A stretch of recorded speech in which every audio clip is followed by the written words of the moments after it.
عدالت میں ہم پیکا قانون کی امینڈمنٹس پہ آئے ہیں، جو کالی امینڈمنٹس پاس ہوئی ہیں. ہم نے تو نہیں 5 سال نان اویلیبل افینس بنایا تھا اس کو.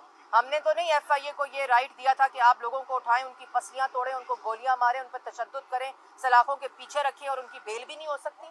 ہم نے تو نہیں تنقید، ہم نے تنقید صحیح ہے.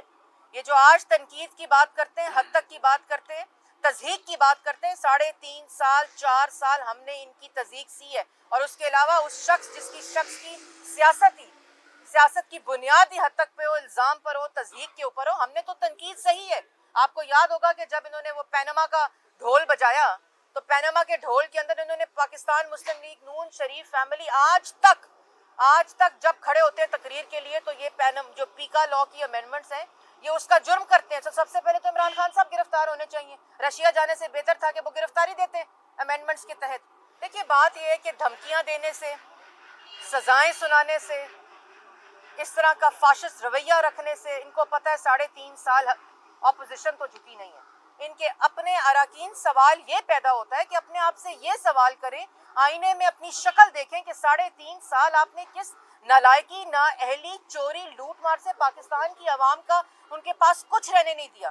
آج مہنگائی دیکھیں، معاشی تباہی دیکھیں، روزگار دیکھیں، جو کچھ پاکستان کی عوام کے ساتھ ظلم ہو سکتا تھا، ایک جنبش قلم کے ساتھ 12 روپے پیٹرول مہنگا کر دیتے ہیں.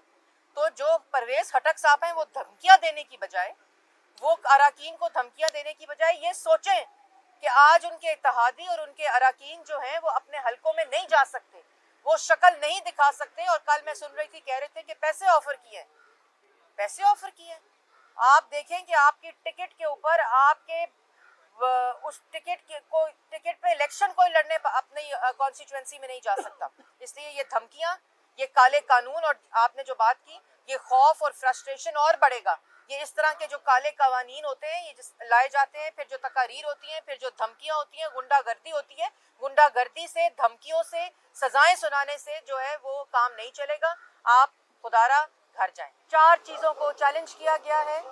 پہلا یہ کہ یہ امینڈمنٹس جو ہیں پیکا لا کے اندر، یہ انسانی بنیادی حقوق، اظہار رائے، فریڈم آف ایکسپریشن اور رائٹ ٹو انفارمیشن جو آئینی حق ہے پاکستان کے شہری کا، اس سے تصادم ہے. اس کو فوری طور پر اس آرڈیننس کو ختم کیا جائے، کالعدم قرار دیا جائے.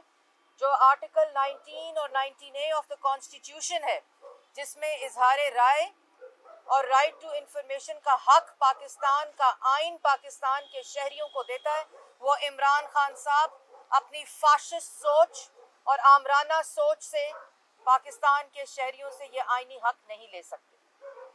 دوسرا یہ کہ جو آرٹیکل 89 آف دا کانسٹیٹیوشن ہے، جس میں آرڈیننس صرف جنگی صورتحال میں کہ ایسی کوئی ہنگامی صورتحال ہو اور پارلیمان کا اجلاس نہ ہو تو آرڈیننس کا اجرا کیا جا سکتا ہے.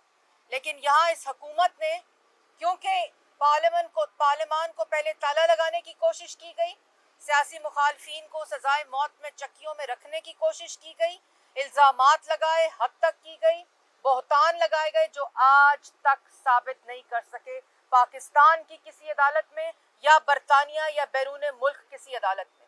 اس لیے پارلیمان میں تو یہ ایسے کالے قانون لا نہیں سکتے، کیونکہ ان کو پتہ ہے کہ پارلیمان اس کو مسترد کرے گی. اس لیے یہ حکومت نہیں بلکہ آرڈیننسز کی فیکٹری بن گئی ہے کہ جب کوئی کالا قانون لانا ہو تو رات کے اندھیرے میں واردات ڈالتے ہیں. جب پیٹرول کی قیمت بڑھانی ہو، جب آٹے کی قیمت چوری کرنی ہو، جب چینی چوری کرنی ہو تو وہ دستخط اور یا وہ آرڈیننس رات کے اندھیرے میں دیا جاتا ہے. تو ہم نے یہ بھی کہا ہے کہ کیونکہ یہ آرٹیکل 89 کی آئین کی آرٹیکل 89 سے تصادم کرتا ہے، تو اس لیے اس آرڈیننس کو فوری طور پر کالعدم قرار دیا جائے. اور ہم نے یہ بھی استدعا کی ہے کہ اس آرڈیننس کے ذریعے جب تک اس کو ہائی کورٹ سنتی ہے، اس کے ذریعے کوئی کارروائی نہیں کی اجازت دینی چاہیے حکومت کو، کیونکہ اس کالے قانون کے تحت عمران خان صاحب اپنے سیاسی مخالفین کو ایک دفعہ پھر ایف آئی اے کو استعمال کر کے، پہلے نیب کو استعمال کیا، ایف آئی اے کو اپنا ذاتی ملازم بنایا، بشیر میمن صاحب کو اپنے دفتر میں بلا کر کہا کہ میرے سیاسی مخالفین کے خلاف کیسز بنائے جائیں،